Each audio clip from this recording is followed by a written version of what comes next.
All right, welcome in everyone to the deep dive. We're going to dive deep today, as the name implies. We're going to talk about the Westgate Las Vegas Yeah. resort and casino. Westgate. You might know it by some of its former names. Oh, yeah. Uh, back in the day, it was the International The International, that's right. or the Las Vegas Hilton. The Las Vegas Hilton. Yeah, went through a few different names, this property. Yeah, it really has. So we've got this really incredible document here that kind of lays out the whole history of it. It really does, yeah. Yeah. So our mission today is to just kind of pull out some of the most fascinating, Absolutely. pivotal moments, give you a little bit of a condensed but thorough Yeah. understanding of the property and its impact on Las Vegas. Exactly. It's a really key property in terms of the development of Vegas, and understanding its history helps you understand the evolution of the city. So this is your shortcut to Vegas history expertise. Absolutely. So we're talking construction, we're talking ownership changes, and of course all The big events. the big events and headline-grabbing events that have happened there over the years. The stuff you actually remember, the stories you can tell at a cocktail party. Right? You know, those fascinating little details. That's what we're going to pull out today. Yeah. So let's set the stage. Mid-1960s, so think about this. The land where the Westgate stands now was once the Las Vegas Park racetrack. It's kind of wild to think about how much things have changed. It is. It is. So 1965, this real estate developer, Marvin Crater, Yeah. he buys this huge 400-acre site. Wow. 400 acres. Huge. His initial idea was pretty ambitious. He was thinking like a big hotel, golf course, Okay. homes for people to live in, that kind of thing. Ambitious, but it was a different time, you know. Right. But of course, as you know, plans in Vegas can change. Things move fast. Yes, they do. And so they did in this case. Yes, they did.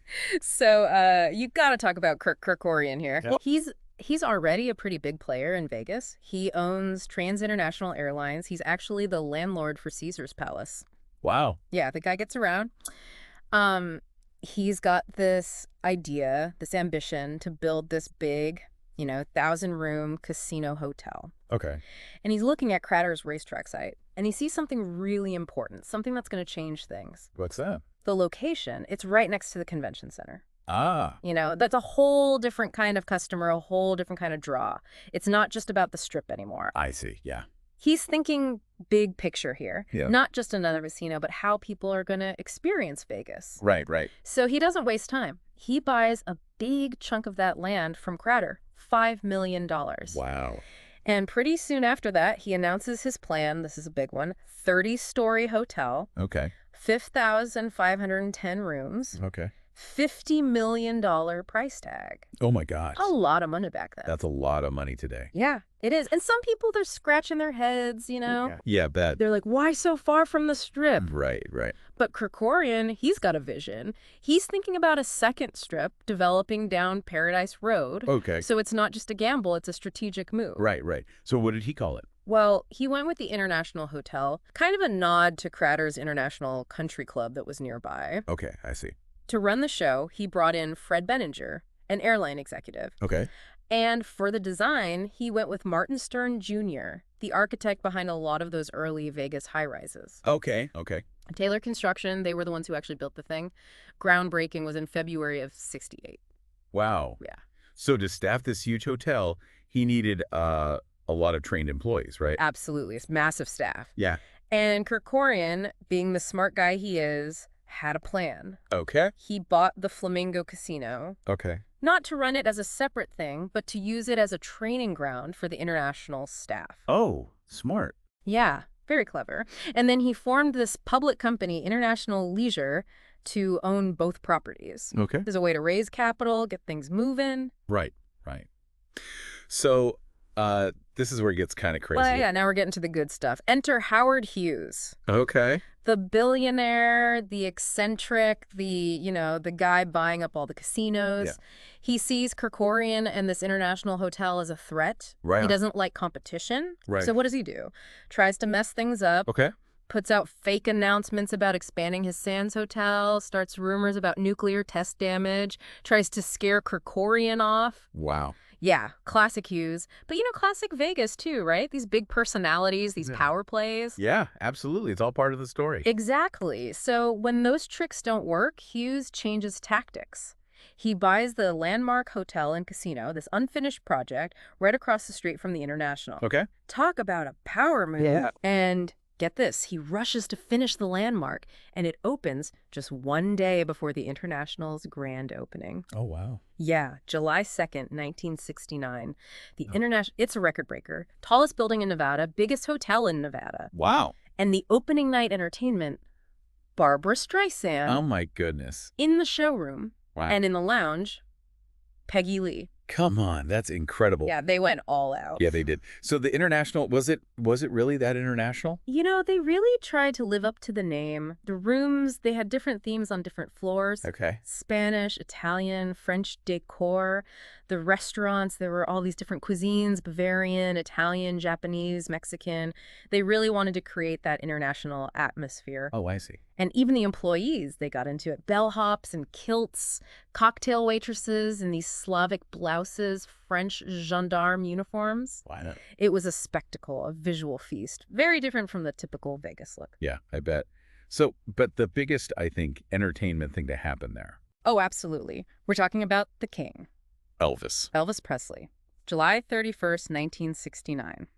Fresh off his comeback special, he starts this incredible run at the International. 7 years. 7 years. 636 sold-out shows. Back to back. Unbelievable. It's hard to overstate what that did for the hotel, what it did for Vegas entertainment. I mean, it really solidified this idea of Vegas as the place for those big, long-running residencies. Absolutely. I heard that some of the other headliners were a little resentful. Yeah, there were definitely some bruised egos. Elvis was a force of nature, but, you know, the crowds loved it, and that's what matters in Vegas. Right, right. So, but even with all that success, Kerkorian was having some financial issues. Yeah, he had other investments. MGM, Western Airlines needed cash. Yeah. Tried to offer stock in International Leisure to the public. Right. But the SEC, they weren't happy. Okay. The Flamingo didn't have enough financial history as a separate company, so they rejected the stock offering. Ah, I see. So Kerkorian, he's in a bind, needs money. Right. And he ends up selling International Leisure. Oh, wow. In 70 and 71, he sells his shares to Hilton Hotels. Yeah. And by July 71, the International Hotel becomes the Las Vegas Hilton. The Las Vegas Hilton. Wow. So the Hilton era begins. A new chapter for the property. And it started off really well, right? Oh, yeah. Under Hilton, the property really took off. Okay. Became one of the most successful hotels in Vegas. Wow. They started expanding like crazy. Okay. 1975, East Tower, 620 rooms. Wow. 77, the Hilton Pavilion, this big venue for 5,000 people. Okay. 79, North Tower expansion, another 644 rooms. So they were just getting bigger and bigger and bigger. Yeah, they were riding that wave of success. Right. So, but we have to talk about the fire. Yeah, February 1981, a dark day. A really dark day. It was started by a busboy. A busboy, Philip Bruce Klein, he was high on PCP, set fire to a curtain on the 8th floor. Wow. And that spread. It spread fast. Within 25 minutes, the fire reached the top of the building. Oh my gosh. 8 people died, about 350 injured. Wow. Singer Natalie Cole, she was there, treated for smoke inhalation. Wow, that's scary. It was a tragedy. But the hotel, they bounced back quickly. Okay. Casino and 1,000 rooms reopened in 9 days. Full repairs took 3 months, cost about $10 million. Wow. And what happened to Calerme? He was convicted of arson and murder, life in prison. Yeah. Yeah. There were also lawsuits. Hilton and others paid out a $23 million settlement to the victims. Oh, my God. But this fire, it really changed things in Vegas. Along with the MGM Grand Fire a few months earlier, it led to huge changes in Nevada fire safety regulations. Right, right. So even after the fire, they kept growing. They did. Another North Tower extension, finished at the end of 81, added 391 rooms. Okay. That made the total 3,174 rooms. For a time, the largest hotel in the world. Really? Yeah, until the Flamingo passed it in 1990. Wow. But they weren't just focused on rooms. Mid-'80s, they built the Hilton Center, $10 million, 70,000 square feet of convention space. Okay. And in 86, they opened the Superbook. Superbook, yeah. The race and sports book, $17 million investment. Huge. And then in 1991, there's the tailhook scandal. Yeah. Navy officers accused of sexual assault at a convention. Paula Coughlin, one of the victims, she sued the Hilton, Okay. said they didn't provide enough security. She won a $5.2 million judgment. Oh, wow. That case, it had a big impact on how Nevada hotels were held responsible for what happened on their property. Right, right. I see. So in terms of other developments, they built that huge sign. Yeah, 1994, 362-foot marquee sign, $4 million. Wow. But then a windstorm came and knocked part of it down. Oh, no. They rebuilt it in 97, a little shorter, 279 feet, cost $9 million this time. Wow. But it became the world's tallest freestanding advertising sign. Okay. And they wanted to get into the golf game, too. Yeah, they partnered with the Sahara Country Club for a few years, renamed it the Las Vegas Hilton Country Club. Then they worked with the Las Vegas National Golf Club. They even tried to buy the Las Vegas Country Club, offered $60 million, but they were turned down. Okay, so I guess golf wasn't really their thing. Maybe not, but they were definitely focused on the high rollers. Okay. In 95, they spent $40 million renovating the penthouse floor, creating the Sky Villas. Wow. And they put another $12 million into a baccarat room. They wanted those whales, those big-time gamblers. Yeah. At the time, they were one of only 4 casinos in Vegas really going after that market. Wow. So then the late 90s, early 2000s, things start to change in terms of ownership. Yeah, there's a series of moves. Okay. Hilton spins off its casino properties, including the Las Vegas Hilton, forms Park Place Entertainment. Okay. Their timeshare arm, Hilton Grand Vacations, starts building a complex on the property in 98, opens in 99. Okay. Then there's this attempted sale to Ed Roski, the guy who owned the Silverton. Okay. But it falls apart because of some legal issues. Doesn't get resolved until 2003. Oh, wow. Creates a lot of uncertainty for the property. Finally, in 2004, Park Place, which was now Caesars Entertainment, sells the Las Vegas Hilton to Colony Capital. $280 million. Okay. Colony partners with Goldman Sachs on this. Okay. But then the recession hits. Oh, yeah. June 2011, the Hilton defaults on its loan to Goldman Sachs. Okay. Same month, Hilton Worldwide, they end their franchise agreement. Okay. They're not happy with how the property is being run. Right. And then September 2011, Goldman Sachs, they issue a foreclosure notice. A receiver takes control. So that's the end of the Hilton era. It is. January 3rd, 2012, they changed the name to the LVH. The LVAs. Las Vegas Hotel and Casino. Okay. Colony Capital, they try to fight the foreclosure, but they eventually give up. Okay. Goldman Sachs forms a joint venture with Gramercy Capital. They buy the property at auction in October 2012. Okay. They bring in the Navigante Group to manage it. Okay. In 2013, there's a short-lived affiliation with Red Lion Hotel's Leo Hotel Collection. Okay. But then comes June 2014. Okay. Westgate Resorts buys the LVH. Westgate. Okay. Price tag, somewhere between 150 and 170 million.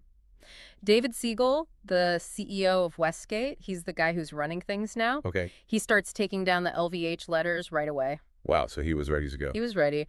Announces a big renovation plan, $160 million. Right. Wants to convert a lot of the hotel rooms into timeshares. Okay. Thinks it'll take 15, 20 years, but he promises at least 30% of the units will stay as hotel rooms. Right. Right. And there have been some changes with the casino management too, right? Yeah. Paragon Gaming took over in 2015, but they're out now. Okay. In 2020, GVI LLC, a company formed by Mark Liparelli, a former gaming regulator, they're running the casino now. Okay. So there's been a lot of changes over the years. There has, and there are more to come. Okay. Last year, they drilled a tunnel to the resort, part of Elon Musk's underground Tesla shuttle service, the Las Vegas Convention Center loop. Oh, wow. Yeah, it's going to make it a lot easier for people to get to the resort. Right. Right. Yeah. So let's talk a little bit about the architecture. The International, when it opened, it was a prime example of the International style, right? Yeah. Clean lines, no ornamentation. Very different from those older, flashier casinos. Yeah, I see. Architect Stefan Al, he called it a turning point, the corporatization of Las Vegas. Interesting. And it was a big self-contained building, right? Yeah, architect Alan Hess, he talked about how it was different from those older strip casinos that had grown in bits and pieces. Right, right. This is a unified design. And that Y-shaped tower, that was pretty unique. It was, inspired by the UNESCO headquarters building. Okay. Maximized the number of rooms with good views. Okay, I see. And that design, it was so successful, it influenced later mega resorts like the Mirage, Mandalay Bay, the Venetian. Wow, okay. You know, when we talk about mega resort, we're talking about a property that's designed to be a destination in itself. Right, right. Everything you need is right there. The International, it's often called the first Vegas mega resort, although some people give that credit to the Mirage. Okay. But the International, it had it all. Hotel, casino, entertainment, retail, all in one building. Right. David G. Schwartz, the gaming historian, he argues that the design by Kerkorian and Stern, it became the blueprint for all those later casino resorts. Wow, that's amazing. It really was a game changer. Yeah. So let's talk about the entertainment legacy. Yeah, this is a big one. The International Theater with over 1,600 seats. It was designed for big names, those long-running residencies. Right. And they started with a bang, right? Oh, yeah. Barbra Streisand on opening night. Incredible. But one of the most legendary runs was Liberace. Liberace, yeah. He started in 72, became a regular in 73, sometimes performing 17 weeks a year. Wow. Made a ton of money. Yeah, His costumes, his Rolls-Royce entrance, it was pure Vegas. absolutely. Yeah. So after Liberace, there was a shift to production shows. Yeah, in the 80s. Maybe to cut costs. Okay. Shows like Bal du Moulin Rouge. Okay. But the star policy came back. Okay. Wayne Newton. From 87 to 93, highest paid entertainer on the Strip. Wow. He had this spaceship entrance laser show. Wow. It was a spectacle. Yeah. So in the 90s, they tried Starlight Express. Yeah, the Andrew Lloyd Webber musical. They even renamed the showroom the Hilton Theater and spent $12 million renovating it. Wow. It was part of that trend toward family-friendly attractions. Right. But it closed early. Okay. So then in the early 2000s, they went back to a limited star policy. Yeah, shorter runs for different headliners. Okay. But then in 2005, Barry Manilow arrives. Very Manilow. And he changes the game again. Okay. His residency, it was a huge success. It paved the way for all those other big names who came to Vegas later on. Right, right.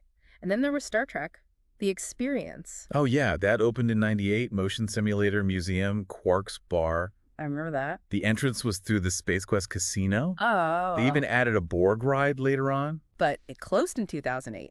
Lease issues. Oh, too bad. So, we have to talk about Elvis again. We do. His impact on the hotel, on Vegas entertainment, it's undeniable. Absolutely. 636 sold-out shows.